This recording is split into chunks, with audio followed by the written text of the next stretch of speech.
killed my wife. You know, and it's like, there's some things you do as an actor where you're like, okay, I got this, I know what that feels like, you know, I argued with my missus last night and I feel angry, so you just, you know, whatever, you just got, you know, some stuff to draw on. But not really that for me, you know, so Kurt would have a tendency to really, really push us to these big places, you know? And so I was very, very nervous about doing that scene. And I didn't want to rehearse it, I didn't want to sort of talk about it, I just did the work that I felt like I needed to do, and I just wanted to do it.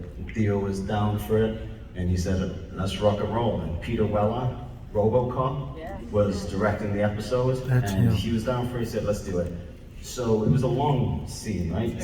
Almost 11 minutes. We just talked about it the other day, yeah. 11 minutes.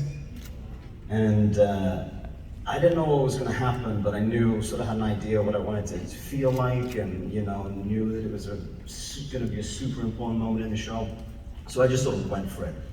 And Theo went for it. And it was something magic happened. I mean, we hadn't ever said these words out loud, and it just was like kind of amazing.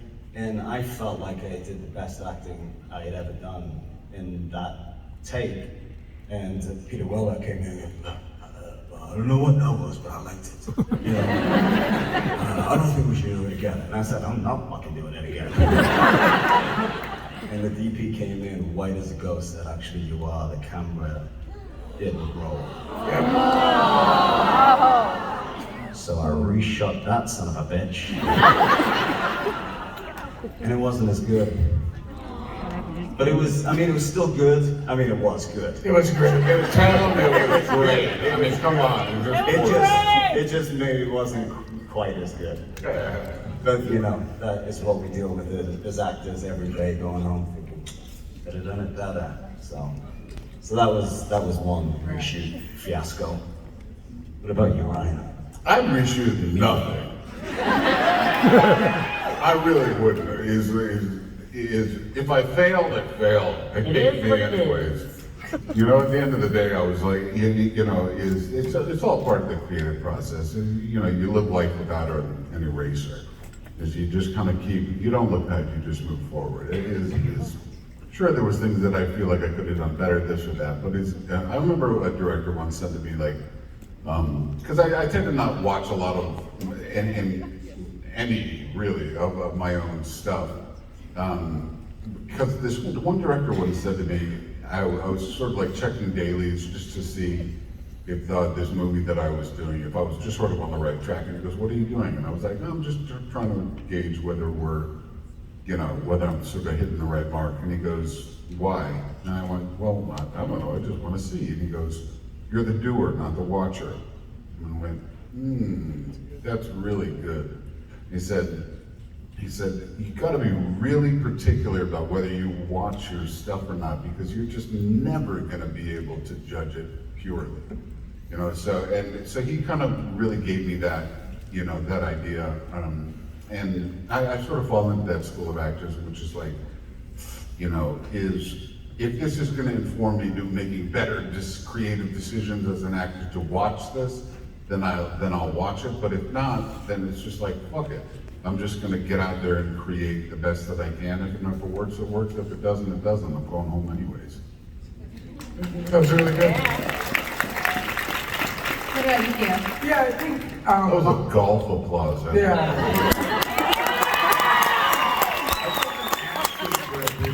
I was appreciating the golf clap. Well, you're fucked up now. No, I would think just as a fan, you know, as Kim and I are doing that thing and we're rewatching the show, I think that when Clay went out as a fan, it's not that I wanted him to go out, I just think that the preparation up to him going out was telegraphing it a lot, like the way it was. And I think that maybe he should have went out more, I don't know, more viciously and maybe more surprisingly. I felt like it was just like teed up a lot. He was like saying goodbye and we were kind of walking and the camera was on Gemma and this and that. And I thought for all the horrific things Clay Morrow had done, it would have been nice to see something maybe more personal between them two. Like just as a fan, I just thought there was too many people and too much going on, and it wasn't as cinematic as, say, Opie's death that came out of nowhere. Juice's death, fuck spoilers, it's 12 years ago. Juice's death, like they came out of nowhere. So it's like, I would have liked that happen where it's just out of nowhere. That's my... I kind of like, you know, besides Opie's death, I like that death a lot, brother, because he went down like a man, you know, he was like, are you okay? Charlie goes, to come out as beautiful, I love it. I just want it to be more violent. Well, there you go. Yeah. You guys are all sitting down. Okay, you're over here standing up. Good question? Hello, well, this thing is really loud, isn't it? I'm Tina, I'm from Michigan, and I have a comment and a two-part question. So my comment is, I just wanted to thank you all for the past, current, and future endeavors that you guys have on your journey in entertaining us. Thank you. Thank you. So my first question is, it's been some time since you guys actually worked together on set. Is there anything that you guys missed about each other, or anything that you guys don't miss about each other? I mean, you can spill the beans, we're all friends here. No, we're brothers. I miss them. I miss working with them. Aw, It was the best. Once in a lifetime thing. Like, the longer you go through this business, you realize what an absolutely special place and time that was.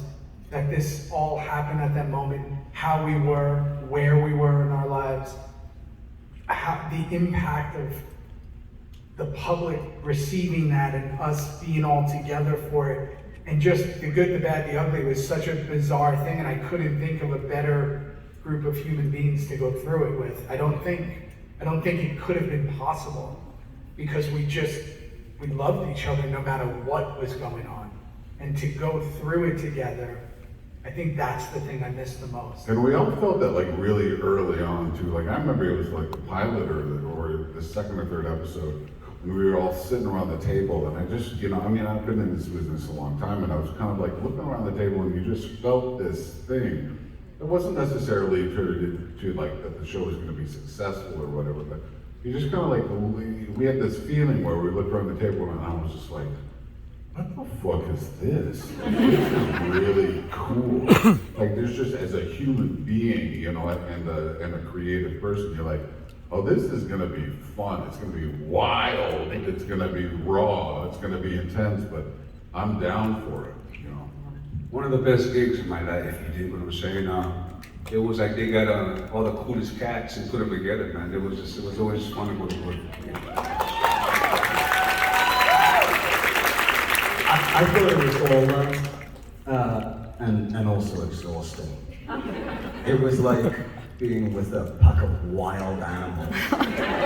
It was like those videos you see at the zoo where someone falls into the cage with the bananas. You know, it was like that, you know, and sometimes it would like go crazy. Like I went crazy a couple of times, you know. But it was amazing, but it was exhausting.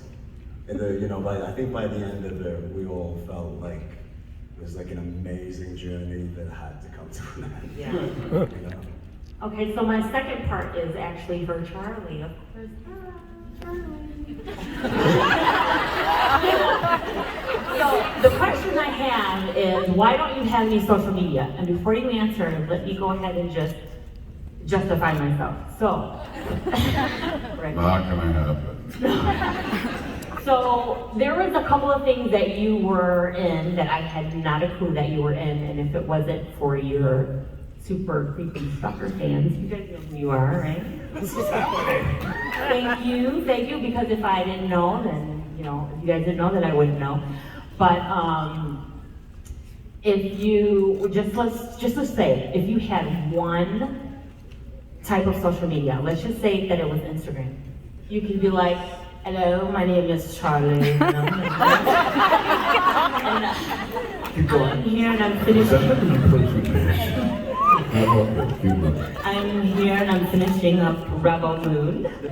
And as soon as I get a release date, I will definitely let you know. And thank you for following me on my journey. And I love you all you wonderful people. Bada boom, bada bing. You would have had it all done, right? You got the job. Just hand her the phone. We would have known that you are in Rebel Moon or in any other thing besides trying to search for it online. So That would kill the surprise. however, we're not Playing hard to asking. get over here. No. We're not asking for like what you're eating in a day or anything like that. We just want to know, hey, what you are working on, because as a true fan, I really want to know what you are doing, because like I said before, it took me 2 years to find out what other things that you were in. I mean, change your life. Oh, I'm ready for that. IMDb. If you want to get crazy, IMDb Pro. Can I tease something? Can I? Do it. I don't know if I can.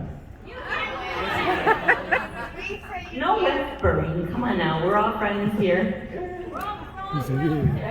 Listen, all I'm gonna say, because I shouldn't say this is all, is our mad scientist here may be in the infancy of creating something. And if he did, I would be its first member.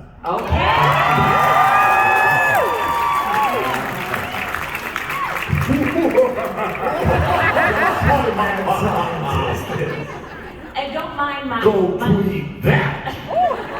I'm ready for it. But don't mind my English accent. I'm only 40%, but the other. That was 40? Yeah, I'm 50% Korean. So if you want me to do a little Korean lady, I can do that for you. Nice, okay. This is still going, isn't it? This is still. I'm down for it. So. Thank you guys. I love you guys. Right on. We appreciate that. And Emilio, why don't you have a seat? Relax for a minute. I have a bad knee, and if I sit down, I probably won't be able to get up again today. Oh, all right. I'll help you get up. Let go of the microphone. We love you. We love you. My birthday, and I can do what I want to do. I mean, believe it or not, it's effortless to get into, and like I'm 5'2", so they're not as easy as like these guys made it look hopping in there. So stand if you want to. We support standing. So It's okay, right? yeah, It feels better. you're doing great. You can do whatever you want. You can lay down. You're a grown whatever you want. man. You do whatever the hell you want, man. Absolutely. You just fucking do whatever you want, man. Okay, question over How you here. doing? I just actually have 2 questions for Emilio. The whole reason I started watching Sons is because up until that point, my favorite show was The Shield, which you had a very small role on. What was it like to have something really small turn into something like Sons? And then when you were on Sons, was it more fun to be allies with them or enemies? Because you got to kind of switch off every season, it seemed like. That's a good question. You know, it was easier on Sons because I only worked like 32 episodes out of their 96, whatever they did. So I had a lot of time to prep, you know. So with Mayans, I have a bad memory, real bad memory.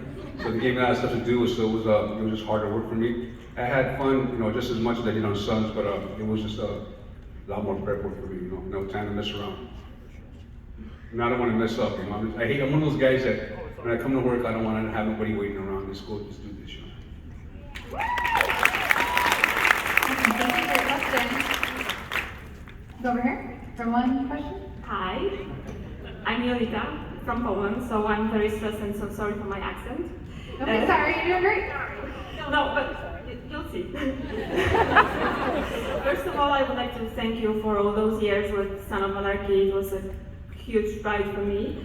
The characters that you have created were absolutely amazing, and that's why I have a question about that to all of you actually.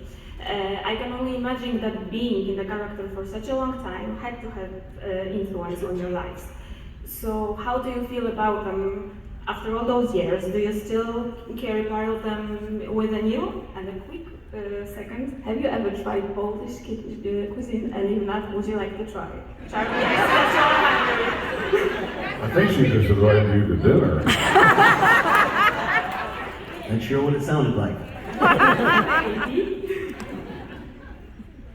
Yeah, I mean, I think that, you know, I've spoken about this a few times, but you know, being an actor on the show for such a long period of time is a bit of a new art form for actors, which is when you do a movie, you shoot for 3 months, you do as much homework as you can, you know, it's really sort of an intense process, and then it's done, and then you move on to something else. It's kind of like the life of a gypsy, you know. And then, you know, you just kind of, you know, you kind of keep trudging along. But when you do a television show that goes for 7, 8, 9, 10, 11 years, it really does stick with you. It sticks in your nervous system, it sticks in your creative process. You have to continually like mine different emotions through this character. It becomes a little bit of a, you know, a split personality that you'll carry with you, you know, as long as you're an artist. Do you agree with that? And I'm, you know, 70% Polish, so I've been eating You know, to follow up on that, you know, for a long time, just You're like, Polish? Well, you know, for most of my career, I would get too involved with my character and I'd be too method, you know. Like I said last week in Colorado, just until 4 years ago, I just learned how to act. Because I'm not that good at it, you dig what I'm saying? Some of you guys are, no, really, I mean, some guys can be all cool, laughing and shit, and all of a sudden start crying. I can't do that. I gotta be crying from the night before, you know what I mean? But what it is that you leave work and you're still crying and you're fucking all fucked up, you know? And, so now I just go to work, have fun with everybody, and they say action, and then I start crying. It's a lot easier, man, you know? Like Ryan said, it is funny, excuse me, living with these characters for long, long periods of time.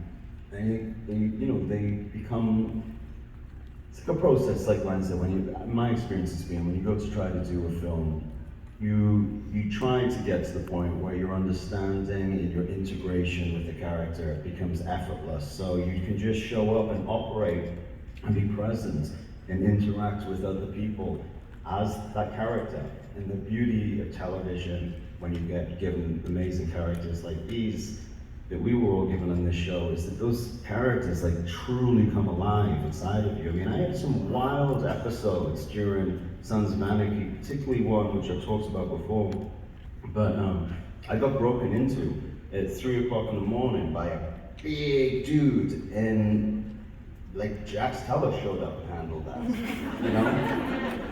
Like he went from thinking he had stumbled on something that wasn't too dangerous to cowering on the floor and me telling him that they'd never find his body. Did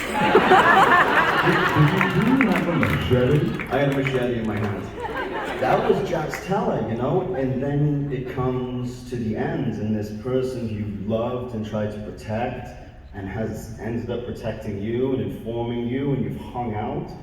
Like, I hang out with him. I mean, it sounds crazy, but especially when we were approaching work, I'd be thinking about him all the time, and thinking about him more than I'd be thinking about my own life most of the time.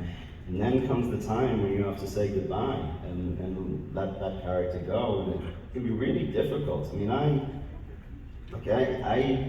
I've suffered grief, as I'm sure many of us have, and it felt like grief to say goodbye to that character.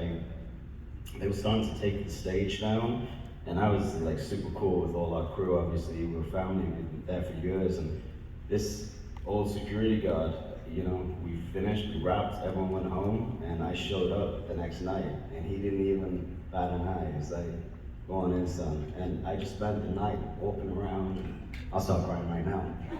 But I went through about a week of heavy grief, and instinctively, when I took the cut off at the end of that, I insisted on shooting that last shot of Jack's last. I said, once he's done, we ain't coming back. So make sure, you know, you got what you need, because I'll never put this cut back on. So I'd already made that decision that the cut was being retired, and then, you know, went through that period where I had to allow him to die, you know? So it is, you know, it's a trip, you know, you find a character that you love, and share your life with him or her for 8 years. It definitely, it's like a process to have to say goodbye to them.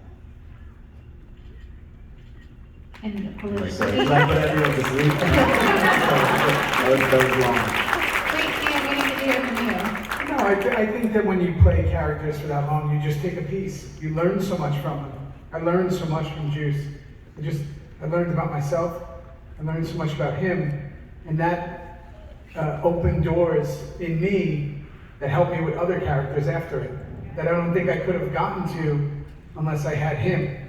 So he opened doors for someone else, and that character opens doors. So you have a little piece of them always, but when they're gone, they're gone. You know, so I think about him sometimes, right? Think about if he made different choices. I kind of fantasize sometimes of where he is or what he would do and what happened to him. And that's why I was so intrigued when Tig went back to the Mayans after all those years. Like, Kim went back, and I was like, more like, what the fuck was that like? Like, I could never do that.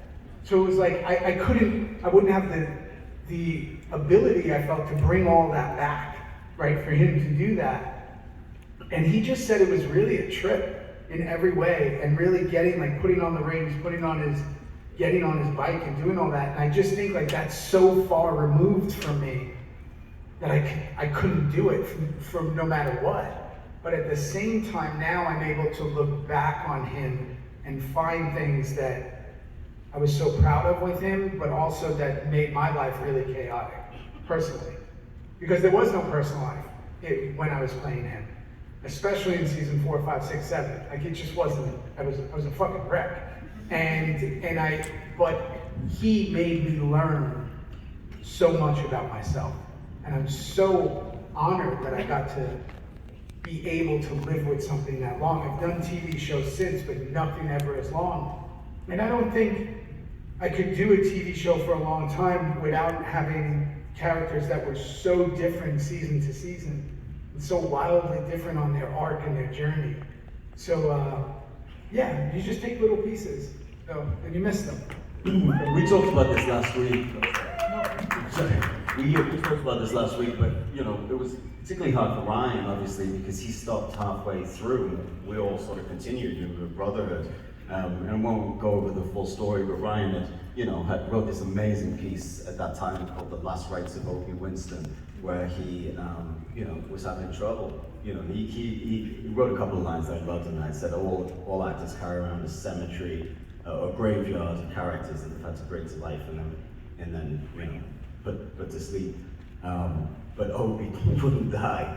And after a few months of feeling this torment, we all decided the antidote would be to cut his beard off with a samurai sword.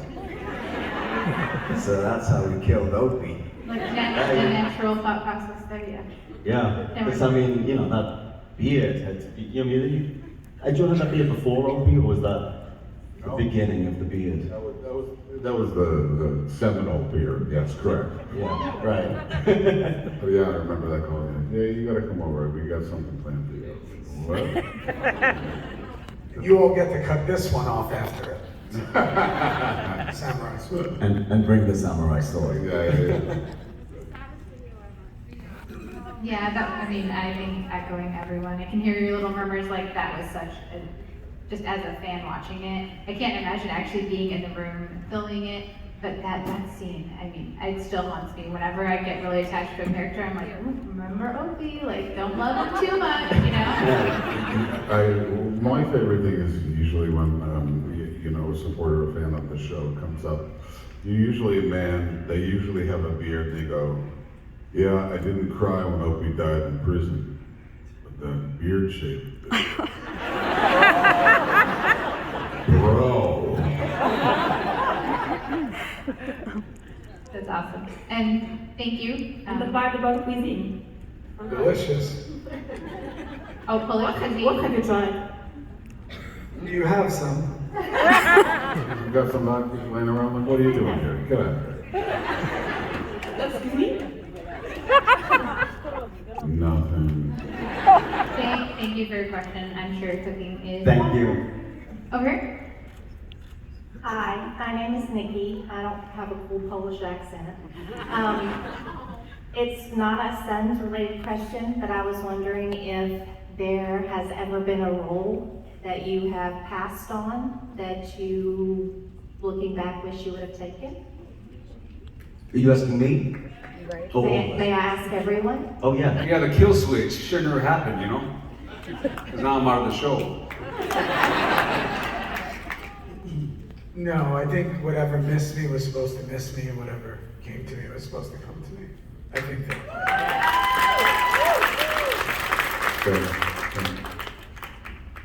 I've come to that conclusion. There was definitely some years where there were roles or even a series of roles that I would lose to another actor. You know, as you're coming up, I'd get into these, cycles of, Justin Timberlake for a while. Justin Timberlake went up for like 2 roles.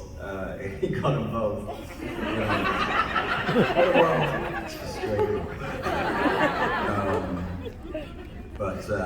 And then there's some roles, that I toyed with, and then I thought the film was better than I expected it would be. But from where I am now, I've come to realize that I'm on my own journey, and what's meant for me is going to be for me. What's not isn't. Thank you. Thank you for asking. It is kind of interesting though to think of what if Justin Timberlake was in Sons of Anarchy, that was the first thing that crossed my mind.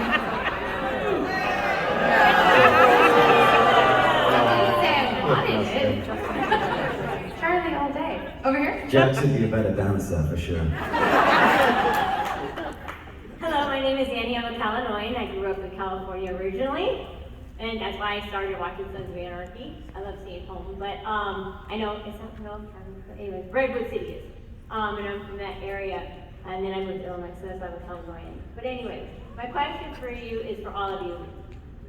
Is Violet and is what is it was watching. It was the only show me and my husband actually ever watched together, which is why he's upset it wasn't the prequel. But anyways, my question is, with all the emotions, from the having to kill your friends to having to, how hard was that for you personally, emotionally? Was it really draining for you guys?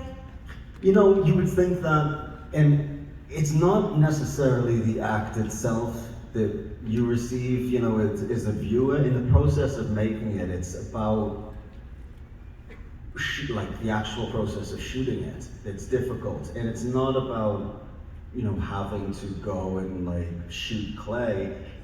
The difficulty in those important scenes is whether or not you feel like you did enough, or for me, whether or not I feel like I did a good enough job. That's the thing that's difficult. It's not necessarily the scenes themselves, it's about how I feel, judging my own work. That's what I feel is the most difficult part of the process. The hardest thing for me was when I killed my son on Sons of Anarchy, and that was before I started acting, so before I shot that scene, I called my real son, he's about the same age as Kevin Alejandro was, at the time, and I called him. You said, I got some bad news.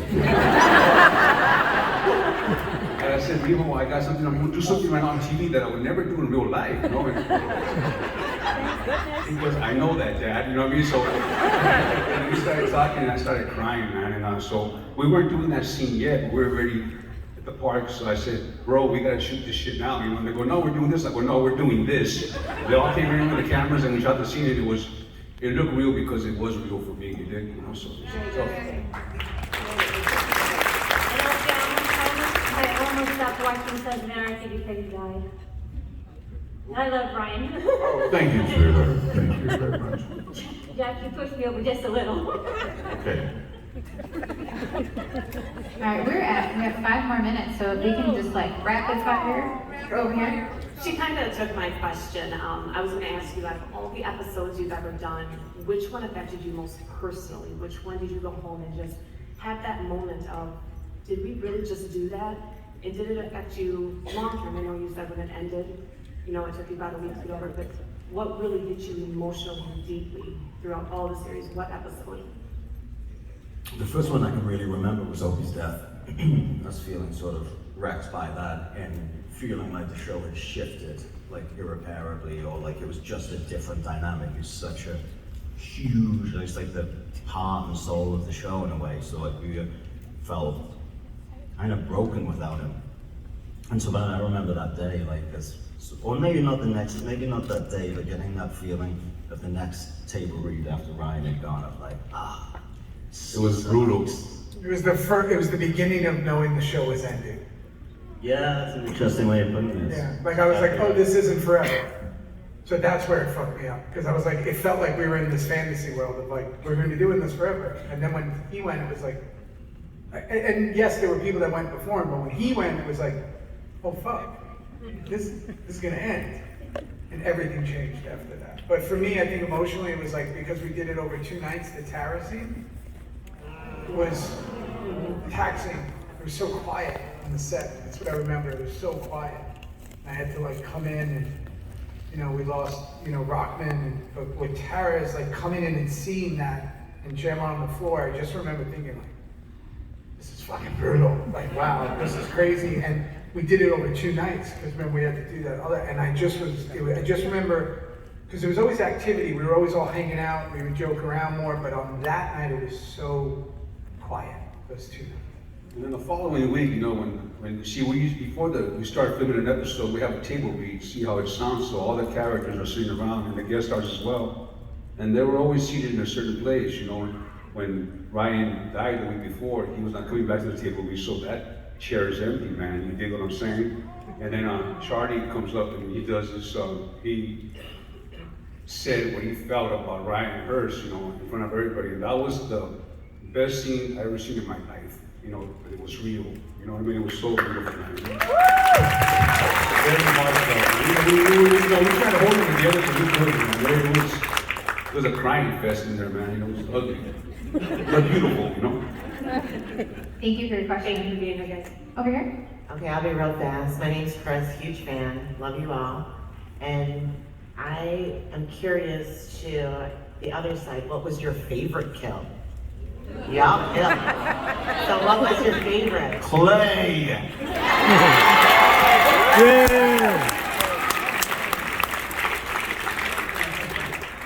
I didn't answer too fast, did I? Yeah, I think. I don't know. Yeah, I think from a fan perspective, I like Jimmy O, the way Chibs did it with the knives. Yes. I just like the way it went down. Stall. Definitely, just because that was so fucking intense, like. That was fun. Yeah. In the car, what he said, that was the one. Oh, and the dude with the globe. The guy that killed him, the guard. That was just rough. Yeah, with the globe. Yeah. Thank you. Love you guys. Yep, thank you. You know, Ron will be here tomorrow, so I'll let him know that you said that very quickly. I'm joking. I think we have time for one more. Okay, if we can go in a quick different direction, this question is for Ryan. I was wondering if you could tell us a little bit about your time on The Walking Dead, and what was a favorite scene that you had there, or favorite actor to work with? Love hanging out with Norman. Love hanging out with Jeff. They're really, really good friends.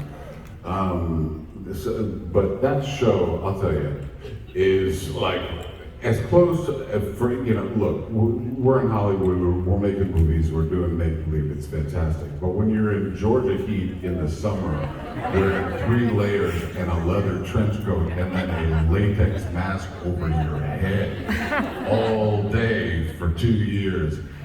It happened once on Sons of Anarchy, but it happened twice when I was doing Walking Dead. I ended up in the hospital with heat exhaustion.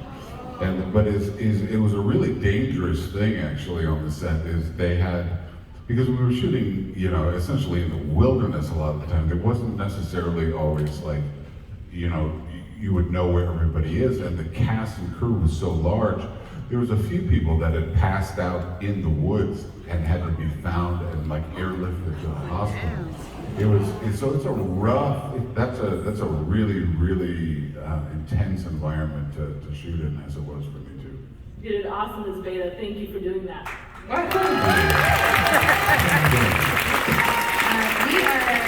out of time. We have to end it on a Suns note, right? I have a really good one. Just really Okay. fast. All right. Like no backstory, my life, whatever. Out of the 4 of you guys, if you guys each had to pick somebody that you think would actually cut it in a motorcycle club, who do you think would you pick?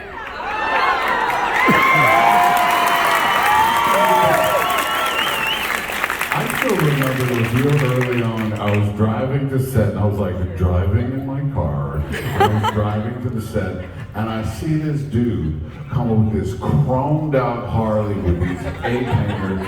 He's got his fucking thing on, and he's got his shades, and he's got a fucking bandana over, and he's just like, and he just kind of comes coasting by me really fast and really, really steady. And I was just like, yo, that's the real thing right there. I show up at work and I'm like, oh, yo.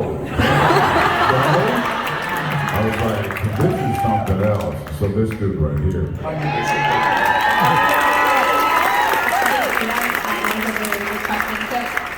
Before you guys go, if you can pick one word that kind of sums up your time on Sons, let's go right down the line.